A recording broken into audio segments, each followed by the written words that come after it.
चार दोस्तों की कहानी है, नवीन, संतोष, मनीष और प्रवीण। 12th की पढ़ाई पूरी करने के बाद पुराने जमाने की कहानी अपनी अपनी साइकिल से रवाना हुए और उस शहर का जो बढ़िया वाला होटल था वहां चाय नाश्ता करने के लिए पहुंच गए। चारों ने मुश्किल से मिलकर 100 रुपए इकट्ठा किए थे। वहां पर जाकर बढ़िया सी उन्होंने छोटी सी पार्टी कर ली। पार्टी खत्म होने को आई थी, वो पैसे लेने के लिए बिल लेकर के वेटर आया।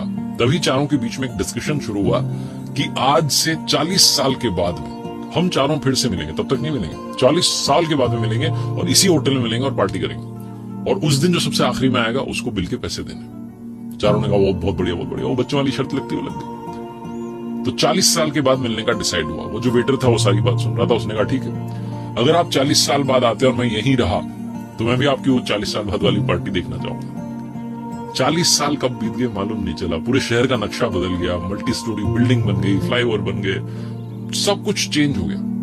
और चारों दोस्त जो थे उनकी जिंदगी तो कंप्लीटली अलग अलग हो चुकी थी। कोई इंजीनियरिंग के लिए दूसरे शहर में चला गया था, कोई सरकारी कॉलेज में दाखिला ले रहा था, कोई अपना बिजनेस शुरू कर चुका था। सब ने अपनी अपनी जो है जिंदगी जीना शुरू कर दिया था और जिंदगी में बहुत आगे बढ़ चुके थे। 40 साल बीतने के बाद में सबको तारीख याद थी, 1 जनवरी को मिलना था। शाम के लगभग 6 बजे होंगे। वो जो होटल थी वो 5 स्टार होटल बन चुकी थी। वो जो वेटर था उसका मालिक बन चुका था भोला। एक लग्जरी कार आकर के रुकती है और उसमें से मनीष निकलता है और जाकर के सीधा होटल में देखता है तो वो जो सेठ बन चुका था भोला, वो पहचान जाता, कहता अरे आप आ गए, क्या बात है, आपके लिए प्रवीण सर ने टेबल बुक करवा दिया, आप बैठिए। और आपने मुझे पहचाना कि नहीं, मैं वही वेटर हूं जो उस दिन था। बोला अरे क्या बात है, आप तो मालिक बन गए।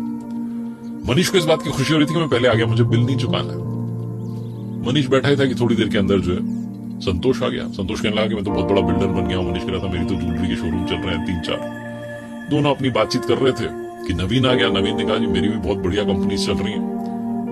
तीनों इंतजार कर रहे थे प्रवीण आ जाए।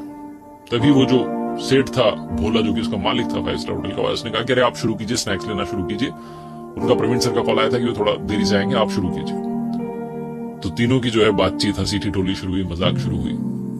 थोड़ा और टाइम बीत गया, 7:30-8 बजने को आया। फिर से वो आया, सेठ जो था उसने कहा आप डिनर शुरू कीजिए। उन्होंने ऑर्डर कर दिया, कह रहे हैं मैं आता ही हूं। तीनों को लाके आई जाएगा प्रवीण। उन्होंने डिनर कर लिया। डिनर करने के बाद उन्हें लगा कि प्रवीण तो आया ही नहीं। उन्हें अंदर से थोड़ा बुरा भी लग रहा था कि दोस्त से नहीं मिला। और वो भारी मन से सोच रहे थे कि अब बिल पे करते हैं, निकलते हैं। तभी वापस से सेठ आया भोला, उसने कहा कि आपका बिल जो है पे कर दिया गया। तो तीनों चौंक गए कि प्रवीण ने बिल भी पे कर दिया, आया भी नहीं।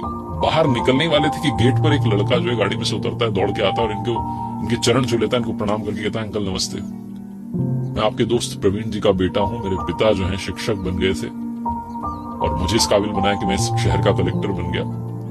लेकिन पिताजी 1 महीने पहले ये दुनिया छोड़कर चले गए। उन्हें बीमारी हो गई थी, बीमारी ने घेर लिया था। लेकिन उन्हें शर्त याद थी, 1 जनवरी की तारीख याद थी, इसलिए उन्होंने कहा था कि तुम सारे अरेंजमेंट कर देना, बस उन्हें बताना मत।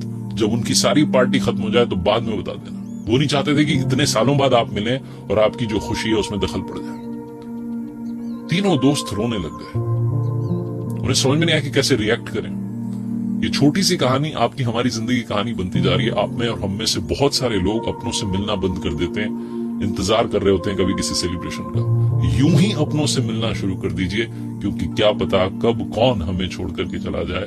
आदमी वाकई जो है पानी का बुलबुला है। छोटी सी कहानी जिसका सार ये समझाता है कि वक्त बिताइए अपनों के साथ में। ये जो वक्त दान है ये आज के जमाने का बहुत बड़ा दान है।